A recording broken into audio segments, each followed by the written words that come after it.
Are water cards or Volt cards better for a conch? I was thinking about the Volt cards, but then Water Bomb came to my mind.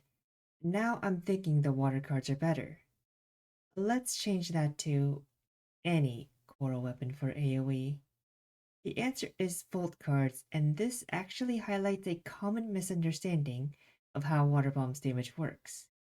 Water Bomb is just another magic skill, like Maximum Crisis or Mental Strike. And just like those skills, it has its own damage scaling. Max Crisis gets 5.18 attack per int, Mental Strike gets 3.18, and Water Bomb gets 1.02 with all four of Strength, Stam, Dex, and Int. Everything else works as normal.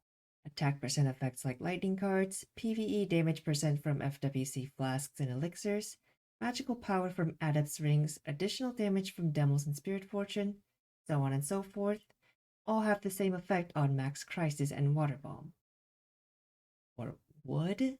But it turns out Water Bomb has a double damage multiplier, so it actually scales twice as good compared to most other skills.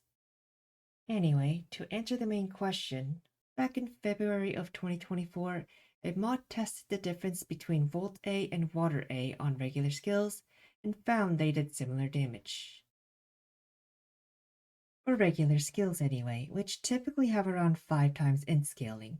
Remember, Water Bomb stat scaling is 1.02. So if we assume that 1% skill damage is equal to 6 for a skill with around 5 times int scaling, then we can find that a Volt A is worth around 30 attack.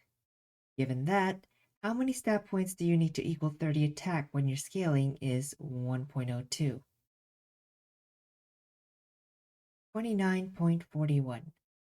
And honestly, this isn't a science class, so we can just round that back up to 30 for convenience sake. So for Water Bomb, if you use Water A's, you get 6 ints worth of damage. But if you use Volt A, it's like you get 30 ints worth. And that's why you always use Volt cards on coral weapons.